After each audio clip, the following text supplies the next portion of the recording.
I'm Clara Mitchell, but my family rarely called me that. To them, I was just Jess's little sister. The quiet one, the easy one, the one who never caused a fuss. Before we dive in, if you've ever felt invisible in your own family, like your needs always came last, I want you to stick around. Hit that like button, subscribe, and share this story with someone who needs to hear it. You're not alone. I wasn't either. Not really. I just didn't know it yet. From as early as I can remember, our house in Asheville was basically a shrine to Jessica Mitchell. Jess was 7 years older than me, and apparently a walking miracle. Her baby pictures covered every wall. First steps, first piano recital, even a framed drawing from kindergarten where a stick figure held a triangle and a dog looked like a potato. "Isn't she talented?" my mom would beam whenever someone visited. Meanwhile, my firsts lived in dusty folders buried somewhere in a hallway drawer. Maybe. I used to think that was normal. I'd walk into the living room in my sister's old sweaters, their elbows baggy and sleeves too short, and see Mom polishing Jess's dance trophies. I'd sit cross-legged in the hallway flipping through one of Jess's old chapter books, the pages marked up with pink gel pen and hearts around the word believe. At night, I'd listen from the stairs while Mom and Dad talked about Jess's SAT scores, her AP classes, her college essays. They spoke in this tone, like they were narrating a documentary about a prodigy. I used to whisper to myself, "You're doing okay too, Clara." But even my voice sounded small in that house. Once in 3rd grade, I came home clutching a blue ribbon from the county art fair. I had drawn this lake scene with layered watercolors and torn tissue paper for texture. I was proud. Really proud. I remember walking into the kitchen, holding the ribbon high. "Mom, look what I got." She glanced up, then smiled in that distracted way, like she was still half listening to the oven timer. "That's nice, honey. Put it on the fridge if you want." A week later, it was gone, probably tossed out with the grocery list. The fridge was reserved for pictures of Jess at prom. I don't think my parents ever meant to make me feel small. But intent doesn't erase impact. And when you grow up in a house that shines a spotlight so bright on someone else, it's hard not to feel like you're just background noise. I stopped showing them my drawings. I stopped speaking up when things felt unfair. I stopped trying to be seen, because what was the point? Instead, I learned to observe, to keep my head down, to exist quietly in Jess's wake. But silence has a price. And years later, when that price came due, it wouldn't be in whispers. It would be in thunder. I used to think things would change when Jess left. She got accepted to Duke on a full scholarship. Of course she did. And the whole house turned into a countdown to her departure. There were shopping trips for new dorm decor, farewell dinners, tearful hugs at the airport. Even I got swept up in the excitement, just for a second, wondering if maybe, once she was gone, I'd finally have some space to breathe. I was 16 when the silence settled, and for the first time in my life, the house felt neutral. Not warm, not cold, just still. No more piano practice echoing down the hall. No more Mom yelling, "Where's Jess's dance shoes?" at 7 in the morning. Just me and the quiet. And for a moment, I thought, maybe this is it. Maybe this is when they'll finally see me. I remember that fall. I made honor roll. Twice.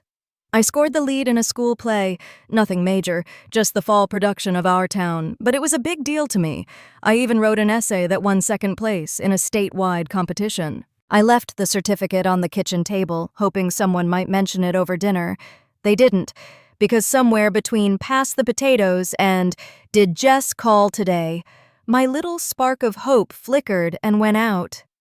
"She's dating a med student now," Mom said one evening, beaming over her baked chicken like it was Thanksgiving. "Can you imagine, Clara? A real doctor someday." Dad chuckled. "She always did aim high. That girl's going places." I stabbed at my broccoli, letting their voices hum in the background like static. "What about me?" I wanted to shout. "I'm right here. I'm doing okay too." But I didn't say anything. I just chewed, nodded, smiled when prompted. That was my role. Later that night, I brought up college. Carefully, casually, like I was testing the water before diving in. "Hey, I've been looking at schools too. I said, leaning on the kitchen counter while Mom sorted photos of Jess, her dorm room, her first football game, her boyfriend with his arm around her. Mom glanced up, distracted. "That's great, honey. We'll figure it out when the time comes." She went back to her photo album. I stood there for a few seconds, waiting. "UNC has a strong communications program." I tried again. "Mm-hmm." That was the end of the conversation. No questions, no interest, just Jess's face smiling up at us from every page. That night, I sat in my room with the glow of my laptop lighting my face, scrolling through college websites alone. I had tabs open for tuition calculators, scholarships, financial aid applications, none of which I fully understood, but I knew I had to try. Because if I didn't start fighting for myself, no one else was going to. What hurt wasn't just the silence. It was the slow realization that their world was already full, overflowing even, with Jessica.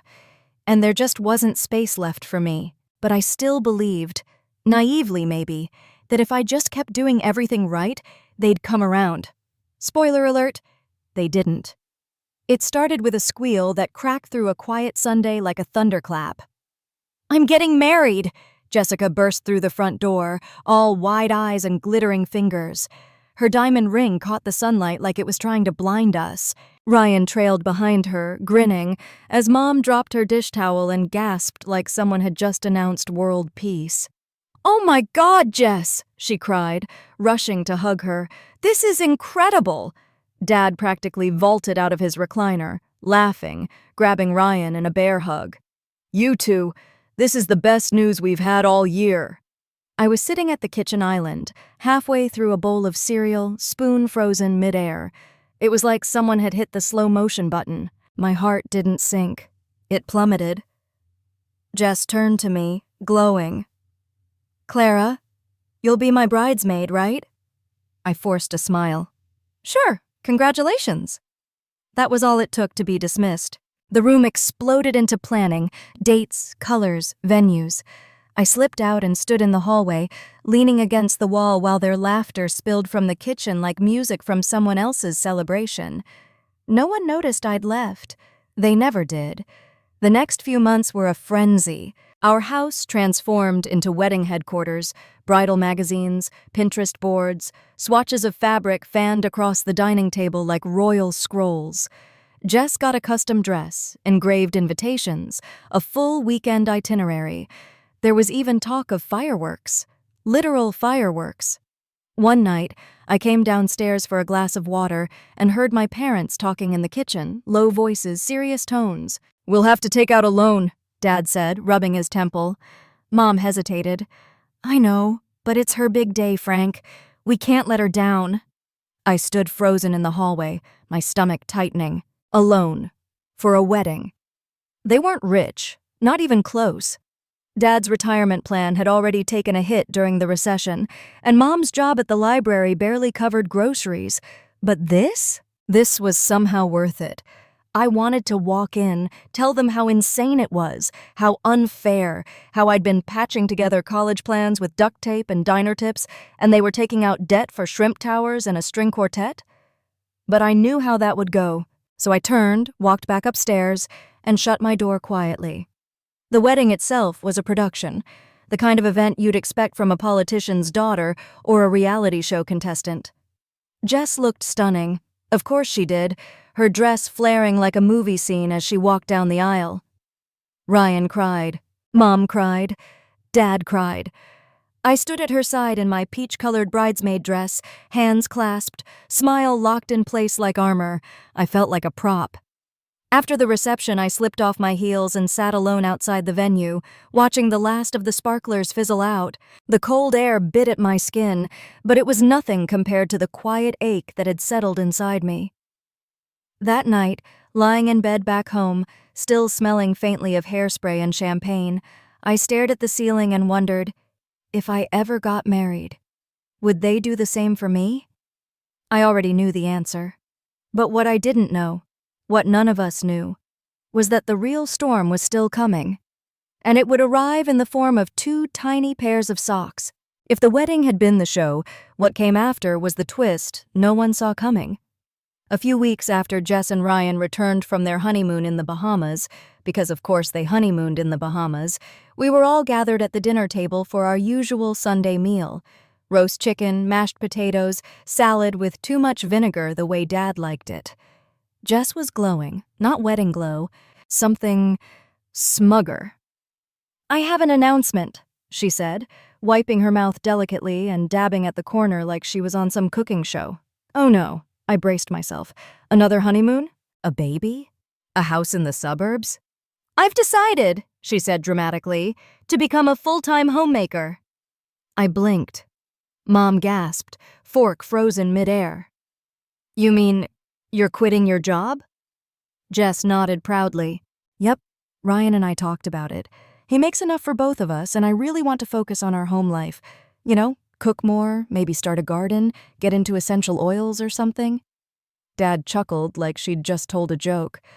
"Well, you've always had a nurturing spirit, sweetheart." "You'd be amazing at that," Mom cooed. "A real domestic goddess."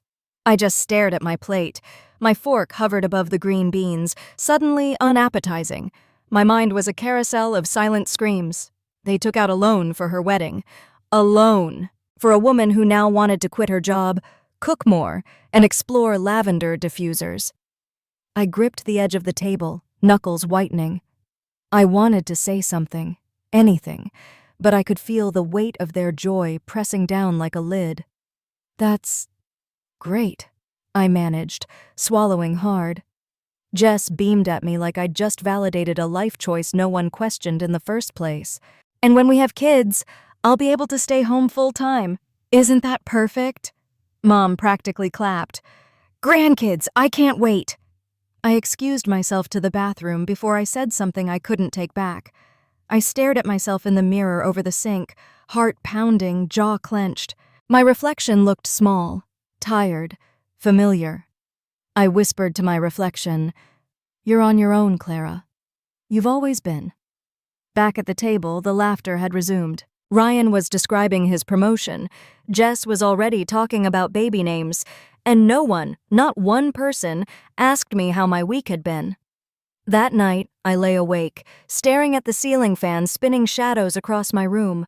I thought about all the shifts I'd taken at the diner that month, the essays I had written at 2 a.m., the financial aid forms I'd filled out with trembling hands.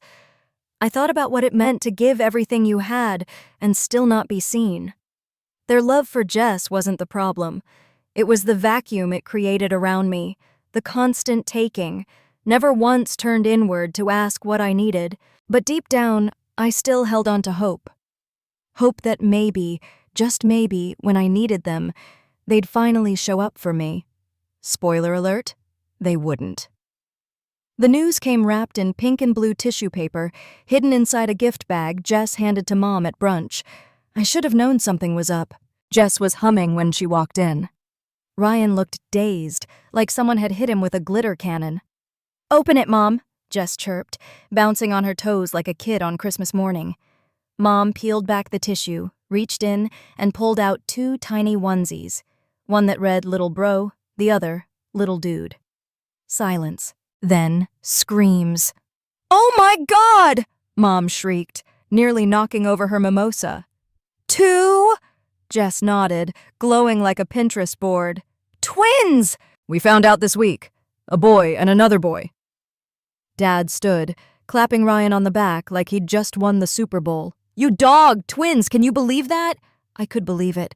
I could also believe what was coming next. Because in this family, every celebration came with a cost. And I'd learned that someone always footed the bill. Just never Jess. It didn't take long for the whispers to start. Late-night conversations in the kitchen while they thought I was asleep. Mom's voice tight, Dad's gruffer than usual. "They can't stay in that apartment with 2 babies," she said. "They barely have space now." Dad sighed. "I know, but a house? Down payment money doesn't just grow on trees." "We could dip into the savings? Maybe refinance the car?"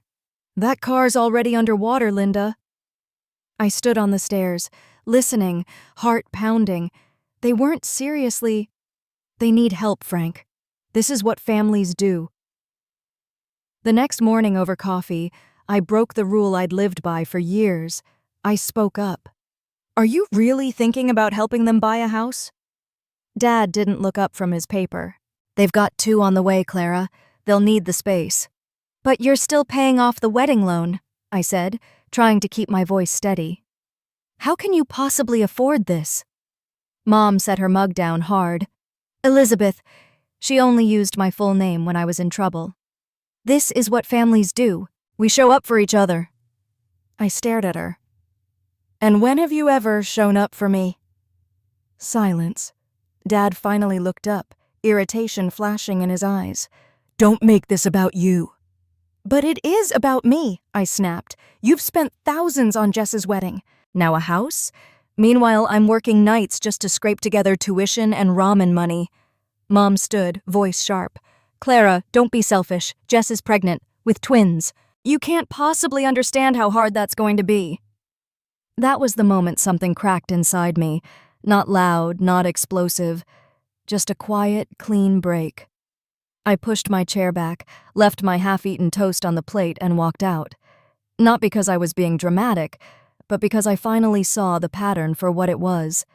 In this house, Jess's needs weren't needs. They were gospel. Mine were negotiable, disposable. I wasn't just in the background anymore. I was the bill they refused to pay. It was a Tuesday night, and Mom was hunched over the kitchen table, piecing together a scrapbook labeled The Bump Chronicles. Glitter pens, ultrasound photos, stickers that said Baby on Board and Double Trouble. I hovered in the doorway, folder clutched in my hands.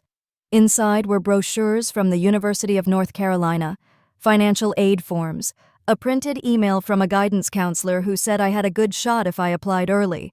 I cleared my throat. Hey, Mom? She didn't look up. I've been researching schools. UNC has a great communications program. I really want to go for media and storytelling. I was wondering if you and Dad might be able to help with tuition. That got her attention. Barely. She looked up, blinking like I'd interrupted a TV show mid-cliffhanger. Oh, she said. That's nice, Clara. She flipped a page, smoothing out a sonogram photo with the back of her hand. I'm serious, I pushed. I want to apply soon, but I need to know what I can afford. I was hoping...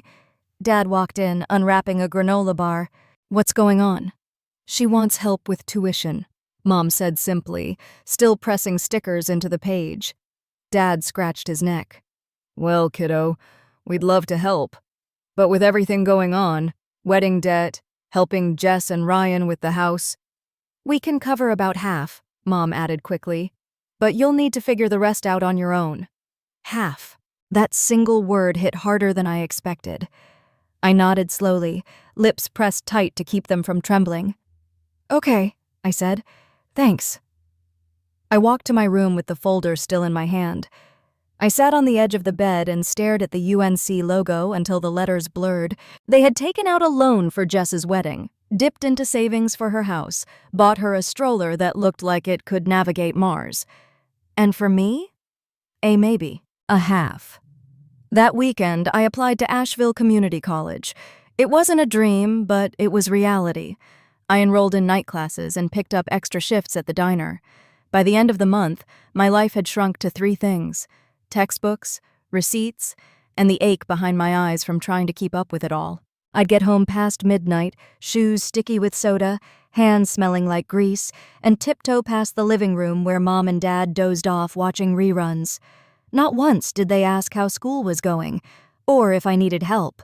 They were too busy tracking baby growth apps and painting a nursery in soft gray and sage. One night, I was refilling salt shakers at the diner when my manager, Wendy, asked if I was okay. You've looked wiped for weeks, she said, handing me a soda on the house. I almost cried right there, because Wendy, my boss, noticed me. My parents didn't. That night, I sat in bed, one hand gripping a highlighter, the other holding a cold soda, and whispered into the quiet, "This is your life now, Clara. No one's coming to save you." But I wasn't ready to give up. Not yet. It didn't happen all at once. Burnout never does.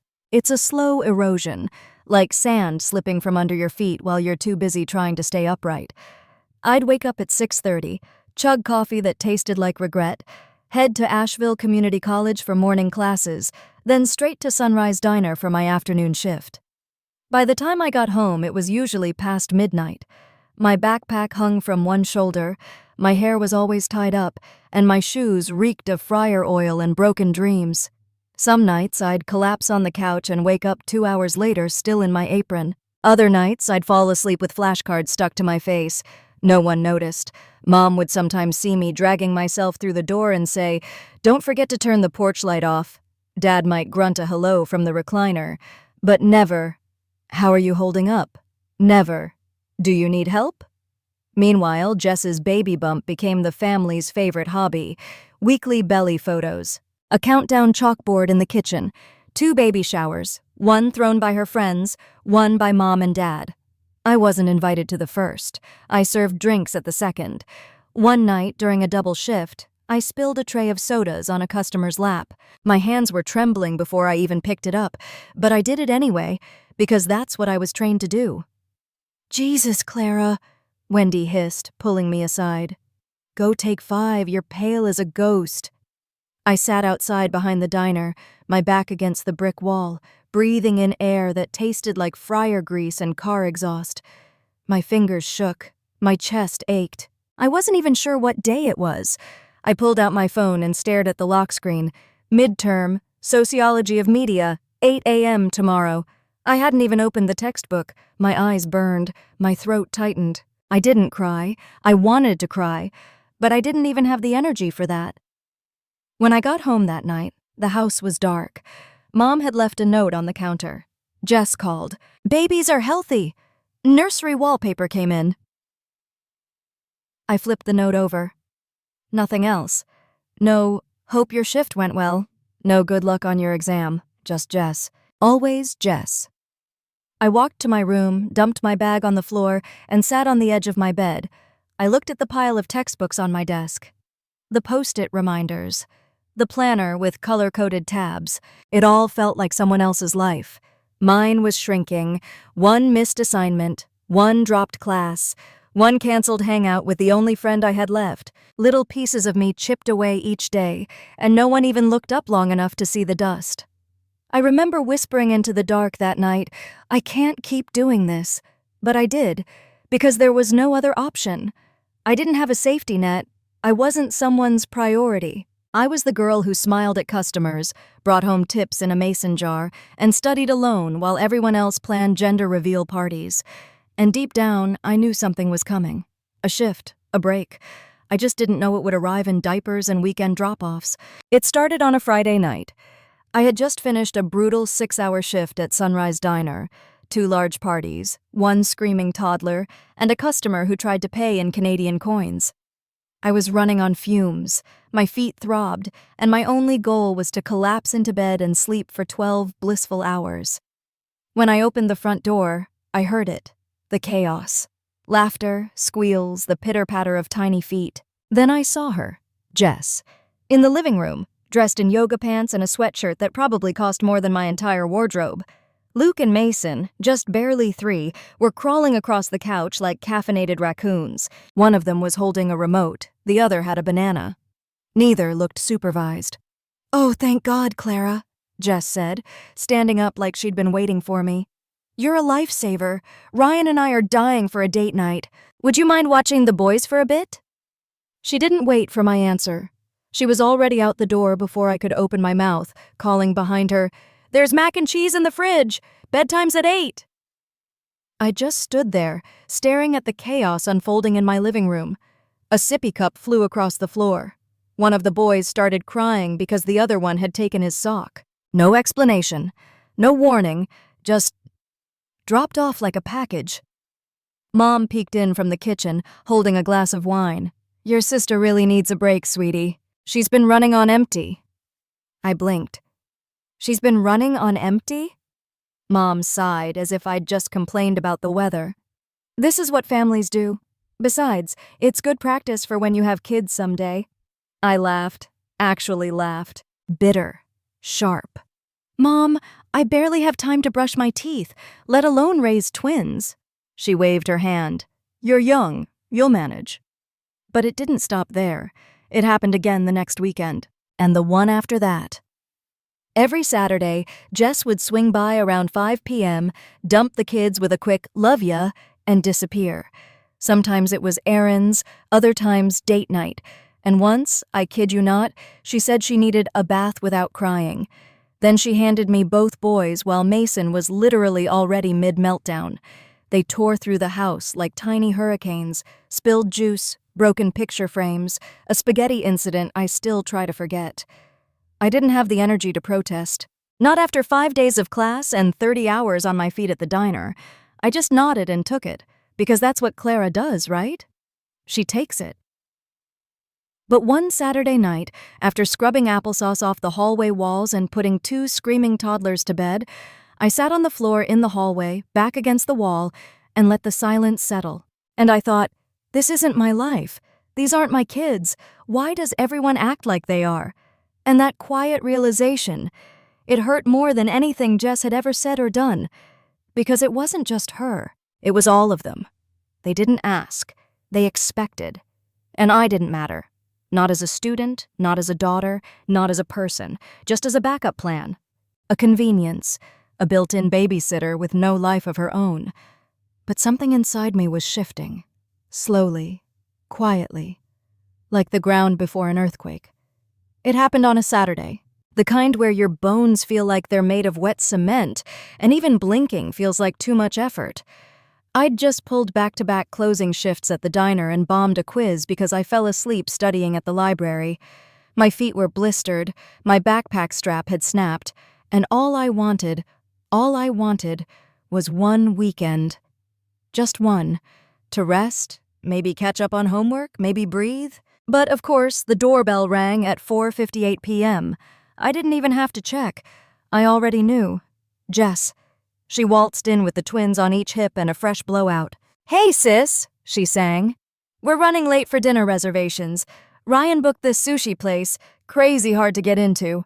You good with the boys?" I didn't answer. "Clara?" She blinked, confused by my silence. I turned to Mom and Dad, who were lounging on the couch with their attention split between a Hallmark movie and a bag of pretzels. "Are you guys serious right now?" Mom looked up, startled. "What's wrong?" "What's wrong?" I laughed, sharp, hollow. "I'm exhausted. I've been working nonstop. I've got papers due, and yet every single weekend I'm handed the twins like it's my job." Jess frowned. "You've always been great with them." "That's not the point," I snapped. "I didn't sign up to be their third parent."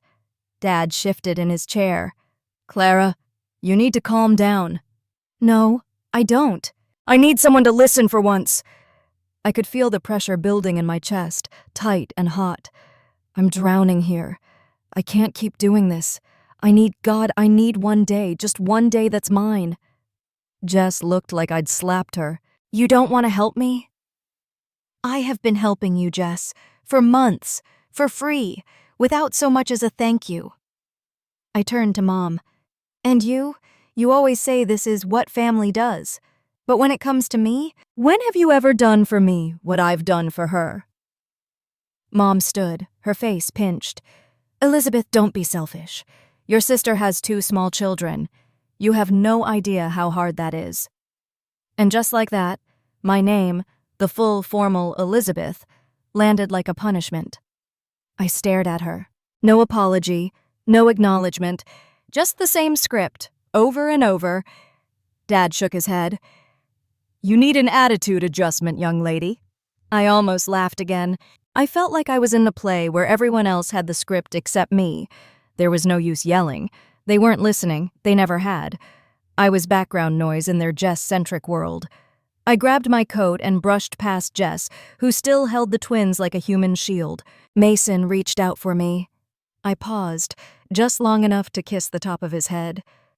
"I love you," I whispered. "But I can't be your mother."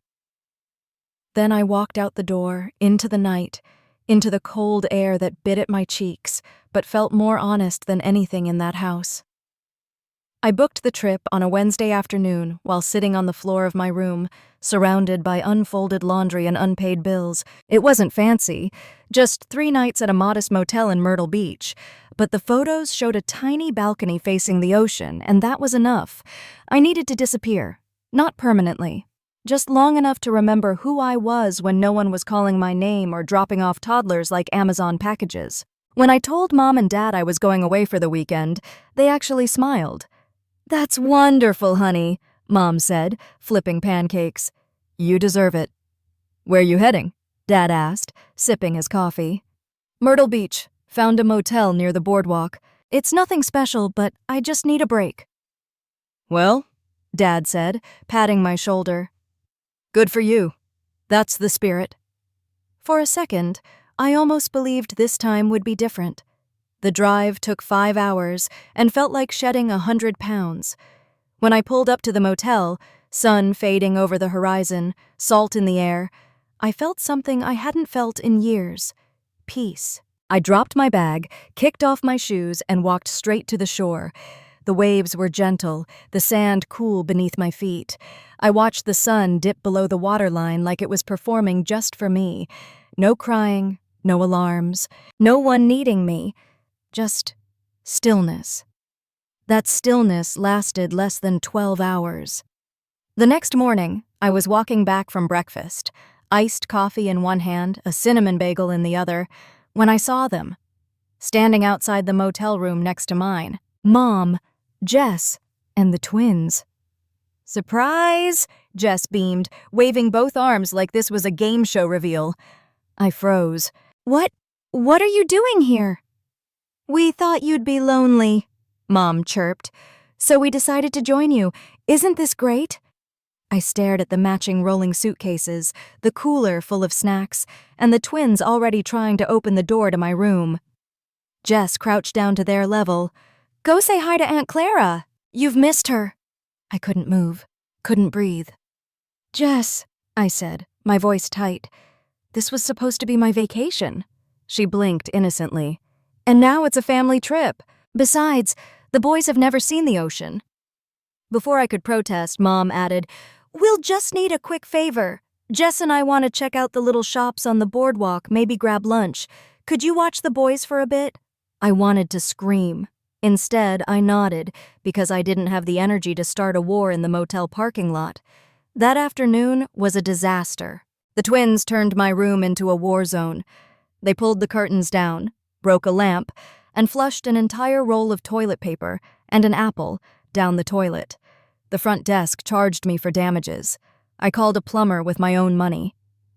That night, as I lay awake on stiff motel sheets while one twin snored beside me and the other drooled on my arm, I stared at the ceiling and thought, this is it. This is the last time they take something from me.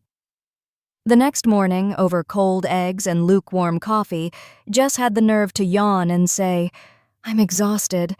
Traveling with kids is no joke."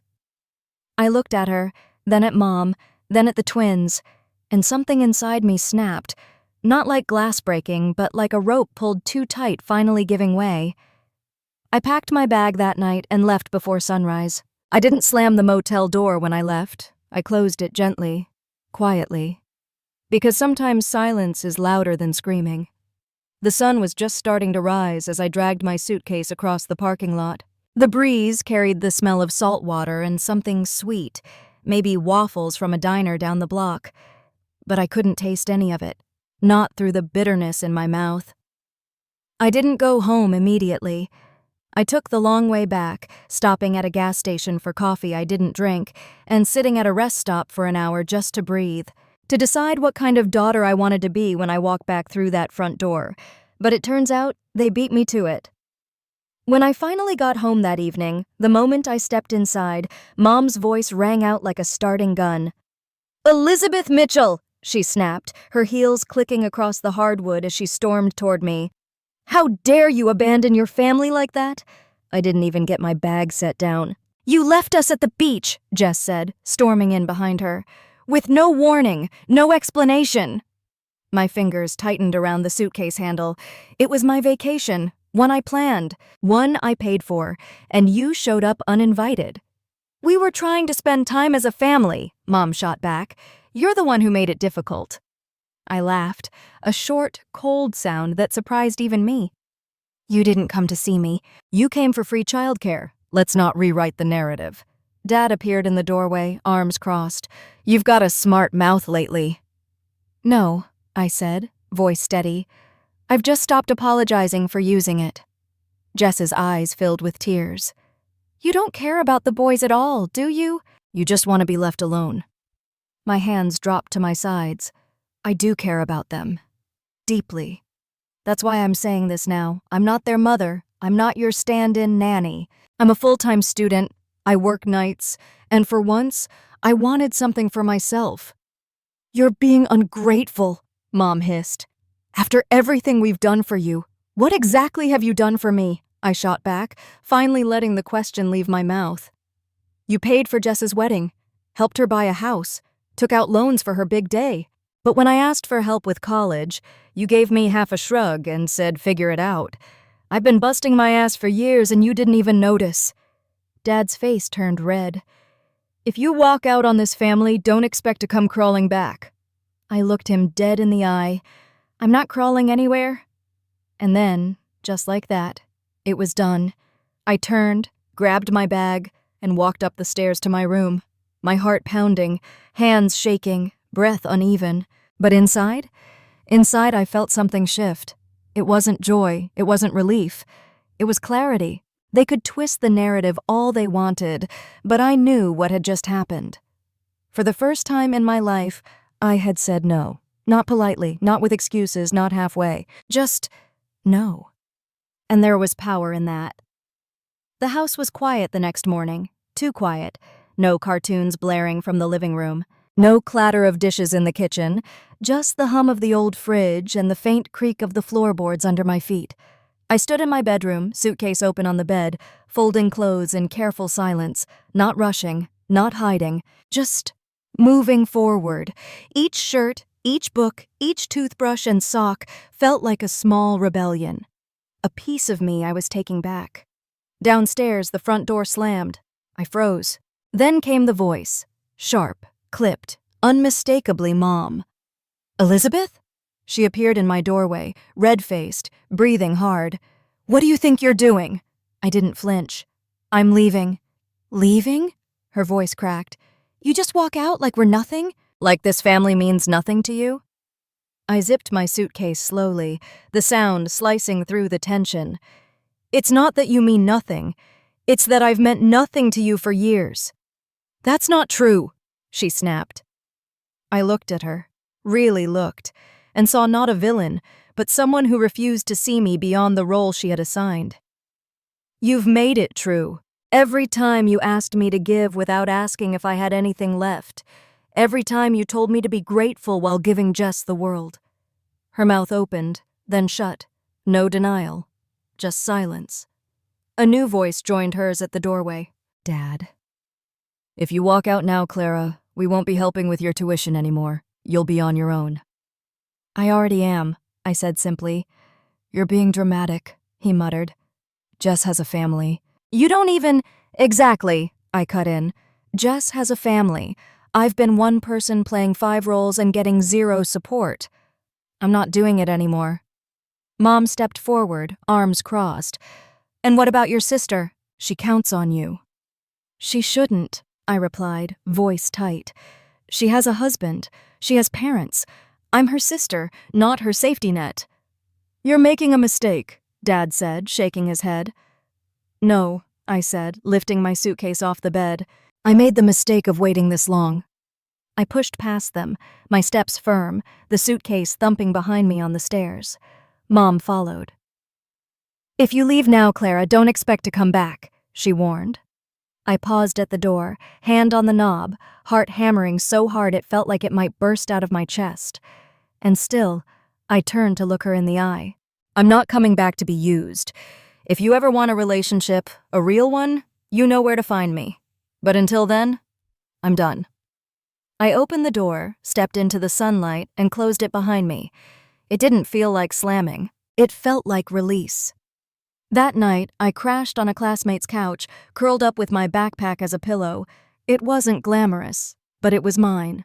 The first step into a life that belonged to me. And for the first time in forever, I slept without checking my phone for anyone else's needs. No guilt, no obligations, just space. There's something humbling about starting over with nothing but a duffel bag, a half-dead phone, and $83 in tips. The first few nights after I left weren't romantic or rebellious.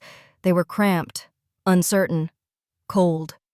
I crashed on a classmate's couch, Monica from psych class. She didn't ask many questions, just handed me a blanket and said, "Bathroom's down the hall, there's leftover pizza in the fridge." It was the kindest thing anyone had done for me in months. Within a week, we found a small apartment over a closed-down bakery on Maple Street. 1 bedroom, 1 closet, 1 bathroom with a leaking sink. The rent was barely manageable if we split it. I took the living room. My bed was a twin-size mattress on the floor, wedged between a busted coffee table and a pile of textbooks. But when I lay down that first night, staring at the cracked ceiling fan spinning above me, I felt something I hadn't felt in years. Peace. No one was calling my name. No one was handing me crying toddlers or guilt or expectations wrapped in obligation. It was just me, a little bit of quiet, and the chance to start fresh. Of course, peace didn't mean easy. With my parents cutting off tuition support, I had to double my shifts at Sunrise Diner. Nights, weekends, even a few early morning opens. I dropped 1 class to make it work, then nearly failed another after falling asleep during a midterm. There were nights I'd come home with swollen ankles and raw knuckles from scrubbing dishes during a short-staffed dinner rush. I'd peel off my grease-stained uniform, heat up dollar ramen, and study until my eyelids refused to stay open. Sometimes I cried quietly into my textbook. Sometimes I didn't have the energy to cry at all. One night, Monica found me curled up on the floor, surrounded by index cards and old receipts I was using as bookmarks. She sat down beside me and asked, "Why are you still doing this? Why not just go home?" I looked at her, dead in the eye, and said, "Because I finally chose myself, and I need to prove that I was worth choosing." She didn't say anything. But the next day, she brought home a second-hand desk and helped me set it up in the corner by the window. That desk became my sanctuary. Slowly, things began to shift. I learned to budget to the penny. I found corners of time between classes and shifts where I could breathe. I started picking up extra credit assignments just to stay afloat. And I got good at faking energy with a smile when I handed over plates of pancakes to early morning customers. No one outside my circle knew I was barely holding it together, but I was. And somehow, in the cracks, something grew, a different kind of strength, not loud or flashy. Quiet, steady, mine. I still thought about my family sometimes. Wondered if Mom had noticed I was gone, if Jess had found someone else to watch the boys, if Dad still thought I'd come crawling back. But I didn't call. Not because I didn't care, but because I had finally drawn a line. And this time, I wasn't stepping over it to make someone else comfortable. The cap itched. The gown didn't fit quite right, too long in the sleeves, too tight across the shoulders, but I didn't care. Because I made it. Against the odds. Through every skipped meal, every sleepless night, every moment I wanted to quit. I made it. Graduation day was sunny, the kind of crisp May morning that almost tricks you into thinking the world is simple. The quad buzzed with excitement, students in their caps and gowns hugging, families waving signs, camera shutters clicking like popcorn. I checked my reflection in a side window. Lip gloss? Check. Hair? Okay, passable. Name tag on my chest. Shoes slightly scuffed but solid. Then I looked over at the seats. The row I had reserved, 4 chairs near the aisle. Empty. I knew they wouldn't come, but part of me still hoped. I'd sent the invitation weeks ago. Not a call, just a simple card. May 17th, 10 o'clock a.m., Mitchell Grove Community College. I'm graduating, no RSVP. No, we're proud of you. Not even a can't make it. I stared at those empty seats longer than I should have. Some other student's dad walked past with balloons. A little kid waved a handmade sign that said, "You did it, Auntie Jess." Of course it was Jess. I laughed to myself, quiet, bitter. The irony wrote itself. When they called my name, I walked across the stage with my head held high. My palms were sweaty and my knees felt like jelly, but I didn't stumble. The crowd clapped. A stranger even whooped. And for that one moment, I let myself pretend the applause was for me. Not for what I represented, not because it was polite, but because someone saw how hard I had fought. I shook the dean's hand, took the diploma, smiled for the camera. And when I stepped off the stage, I let my breath out in a shaky exhale. After the ceremony, people scattered across the lawn, families hugging, taking photos, throwing their caps in the air. I stood alone under a tree, holding my diploma like it was both a trophy and a wound. Monica found me a few minutes later. She didn't say anything, just hugged me tight and handed me a small cupcake with "You did it, C" written in shaky red frosting. "Thanks for coming," I whispered. She shrugged. "Wouldn't miss it." We sat on the grass and watched the sun climb higher. I asked her to take a picture of me with my diploma. Just me, no family, no bouquet, no matching outfits. Just me, standing tall, smiling through it all. Later that night, I posted the photo with a caption that read, "No one clapped the loudest, no one held a sign, but I made it anyway. For anyone who feels invisible, keep going. You're not alone." And to my surprise, the comments poured in. Friends from class, coworkers, even a few professors. People saw me, not as Jess's sister, not as someone's babysitter, just Clara. That night, back in my tiny apartment, I took off my gown, folded it carefully, and set my diploma on my desk, right beside the secondhand lamp and stack of used textbooks that got me there. It wasn't the celebration I imagined, but it was mine. You never forget the first time your paycheck clears, and rent isn't the first thing on your mind. It wasn't a six-figure offer or some flashy startup gig. It was a junior copywriter role at a small marketing firm in downtown Asheville. Gray cubicles, flickering lights, and an espresso machine that worked half the time. But it was mine. My desk, my email address, my ideas. I remember walking in that first day, hands sweating as I adjusted the collar of my thrifted blazer. The receptionist smiled and handed me a lanyard with my name on it. Clara Mitchell, Content Team. I stared at it longer than I should have, because for the first time in years, I wasn't someone's daughter, sister, or backup babysitter. I was just Clara. And that was enough. The pay wasn't anything glamorous, but it was steady. I budgeted like my life depended on it, because it kind of did. Within 3 months, I had enough to put down a deposit on my own apartment. No roommates, no twin mattress on a living room floor. Just a tiny studio with chipped countertops and a view of the alley. But it had a door I could lock, a space I could decorate, and silence that belonged to me. That first night in my own place, I sat on the floor with takeout Chinese, surrounded by unopened boxes, and let myself cry, not because I was sad, but because I finally felt safe.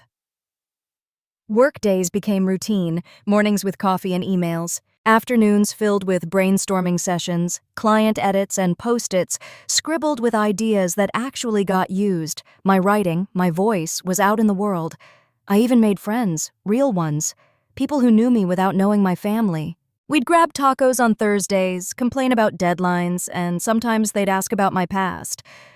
I never said much, not out of shame, but because I didn't need to explain anymore. The person they saw, confident, funny, a little sleep-deprived but holding her own, that was who I'd fought to become. Occasionally, I'd get a text from Mom, "Hope you're doing okay," or "Saw a sweater that reminded me of you." Once, Jess even sent a photo of the twins in Halloween costumes, Buzz Lightyear and a banana. I didn't ignore them, but I didn't rush to reply either. Boundaries, I'd learned, weren't cruel. They were necessary. One Sunday, I was grocery shopping, debating between oat milk and just giving up altogether, when I caught a glimpse of myself in the freezer door reflection. Hair in a bun, blazer from work still half on, list in one hand, phone in the other. I looked tired, but not empty, not hollow. I looked like someone who had built her life from scraps and silence, and made it something whole. Back at my apartment that night, I lit a cheap lavender candle, curled up on my secondhand couch, and opened my laptop. There was no background noise, No one calling my name, just the soft hum of my radiator, the sound of rain tapping the window, and a voice in my head that finally sounded like my own. I hadn't celebrated my birthday with my family in 2 years. No cakes, no calls, no awkward group selfies, just takeout, a glass of cheap wine, and a quiet night wrapped in my own peace. So when I got a text from Mom a week before my 25th, I stared at the screen for a solid minute before I even blinked. "Mom, we want you to come over for your birthday. The whole family will be there. We miss you." No guilt, no sarcasm, just sweetness. Almost too sweet. Still, something tugged at me. Curiosity, maybe, or some leftover piece of me still hoping things had changed. Against my better judgment, I said yes. Their house hadn't changed. Same beige walls, same family portraits of Jess and the twins lining the hallway like a gallery of golden moments. "Clara!" Mom cried when I stepped in. "Happy birthday, sweetheart." Jess was already in the living room, juggling juice boxes and trying to get Luke and Mason to stop sword fighting with rolled-up coloring books. Ryan waved awkwardly. Dad was manning the grill like he hadn't threatened to cut me off 2 years ago. It was surreal. For a second, I let myself enjoy it. The way Jess handed me a paper crown and said, "You're the birthday girl," like we were 5 again. The twins hugging my knees and calling me Aunt C. The polite laughter, the way everyone seemed to want me there. But I knew better than to let my guard down, and I was right.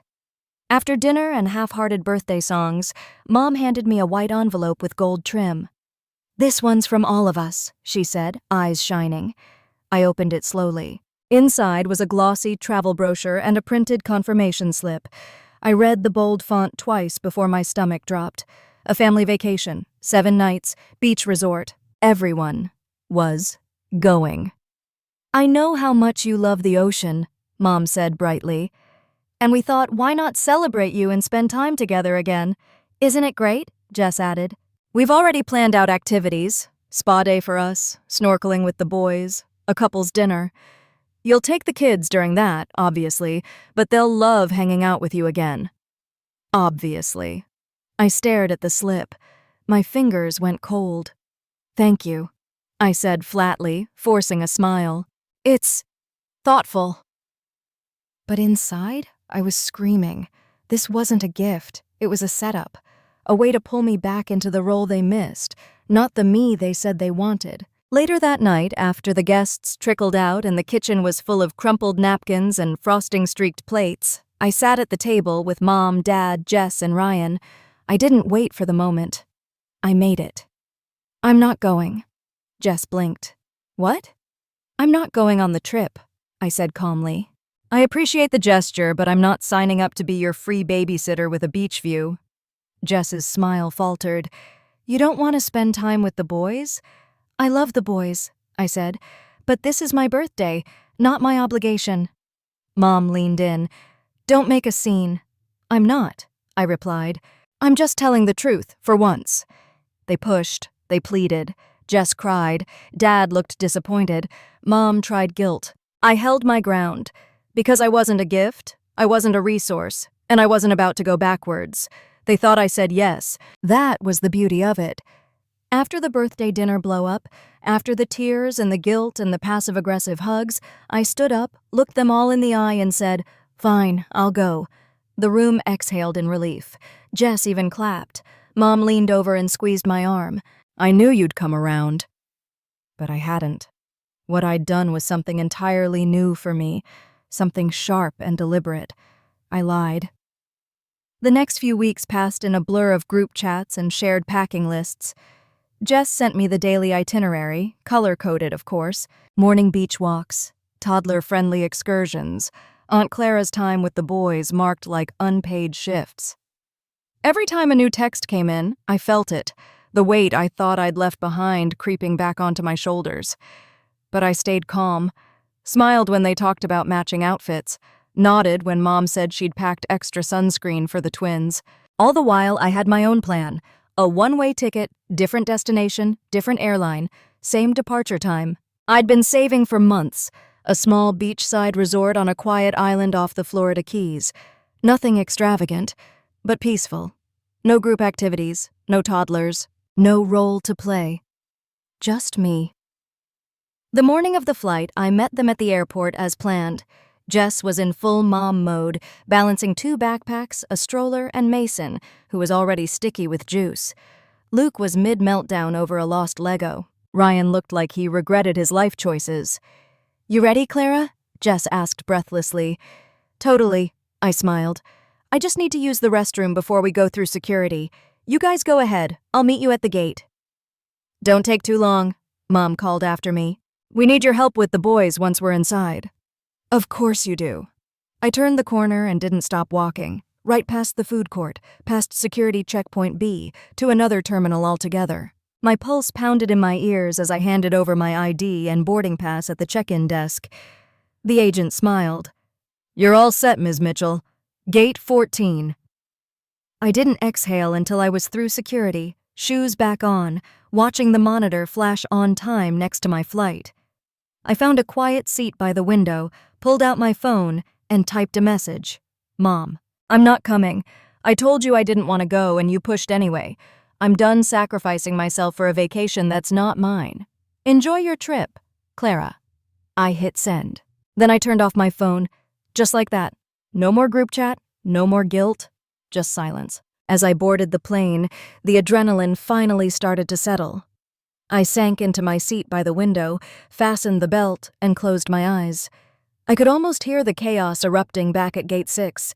Mom yelling, Jess crying, Dad fuming, but none of that mattered anymore, because for the first time in my life, I had chosen me, not in theory, not quietly, but fully and unapologetically. The captain's voice crackled overhead. "Ladies and gentlemen, welcome aboard. We'll be departing shortly for Key Largo." And as the plane lifted off the ground, I watched the city shrink below me and whispered under my breath, "Finally." The first thing I noticed was the quiet. No whining, no bickering, no one asking where their shoes were or why I packed the wrong snacks. Just the gentle hum of waves brushing the sand and the distant cry of a gull overhead. I'd barely been in Key Largo 2 hours, and already I could feel something in my chest loosen, like a shoelace I didn't know was strangling me finally coming undone. I wasn't someone's helper here. I wasn't a second mom, a background character, or a buffer between my sister's chaos and my parents' denial. I was just Clara. The resort wasn't fancy, but it was perfect. Pastel bungalows framed by palm trees, a hammock strung between 2 crooked trunks, a porch that caught the golden light just before sunset. Inside, there was a king-sized bed with crisp white sheets that smelled faintly of lavender.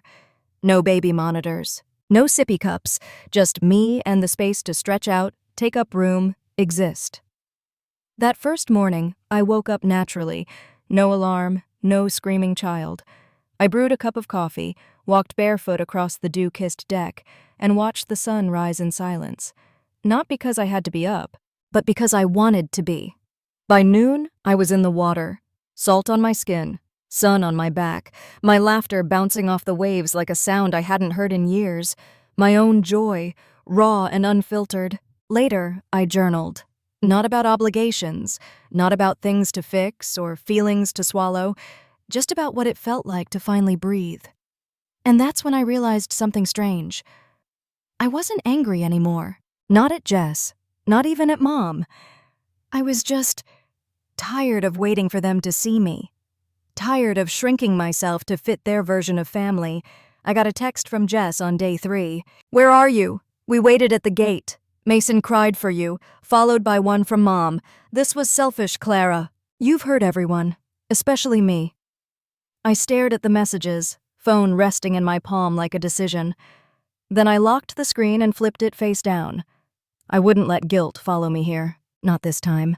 That night, I joined a group of solo travelers for a beach bonfire, strangers at first. By the end of the night, we were laughing like old friends, toes buried in the warm sand, our stories weaving together under a starlit sky. When someone asked, "So what brought you here?" I smiled and said, "Freedom." No one asked for more. They just nodded, like they understood. The next morning, I booked 2 extra nights, And on the last evening, as I watched the sun dip below the water, I whispered something I never thought I'd say out loud. I'm proud of you, Clara. Because I was. Not for running away, but for finally running towards something.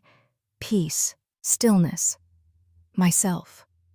I didn't plan on going back. Not after that week of quiet, salt air, and clarity. But something in me, call it closure, call it courage, needed to look them in the eye one last time. So I returned. Not to stay, not to argue, but to speak. The house looked smaller than I remembered. Maybe because I wasn't looking up at it through years of guilt and obligation. Maybe because I had finally stopped seeing it as home. I knocked. Jess answered. Her eyes widened. Clara? I nodded. Can we talk? She hesitated, then stepped aside. The living room was cluttered. Mason's toys on the floor, dishes half done in the sink. Mom was on the couch, flipping through a magazine like nothing had ever happened. When she saw me, her mouth dropped open. Well, look who decided to show up. I didn't flinch. This won't take long. I stayed standing. I know you think I abandoned you, I began. That I left you to drown while I sipped cocktails on a beach somewhere. Jess crossed her arms. That is what it felt like, Clara. Then I guess you finally know what it felt like for me, I said. My voice was calm, even. To be needed only when it's convenient. To be erased when it's not. Jess's eyes flickered, but she said nothing. Mom scoffed. Don't be dramatic. I turned to her. No, not today. She looked stunned, like no one had ever dared say that to her. I'm not here to fight, I said. I'm here to tell you I'm done.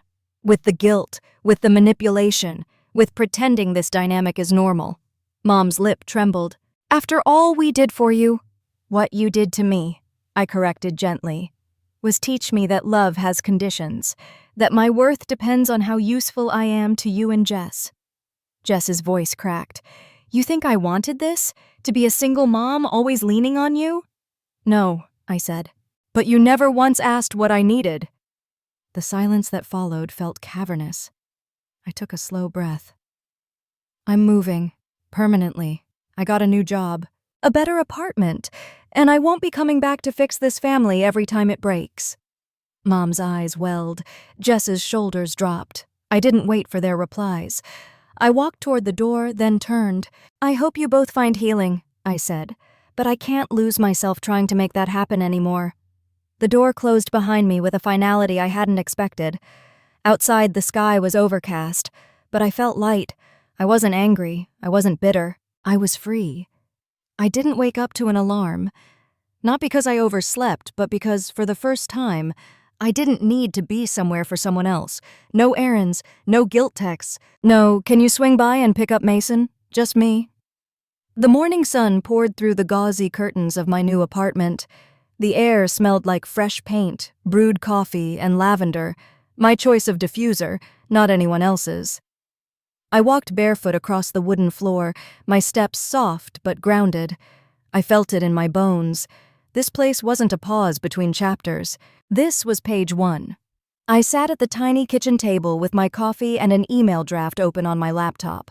It was a reply to an offer from a nonprofit literacy organization, one I admired for years but never dared apply to because it didn't align with what the family needed.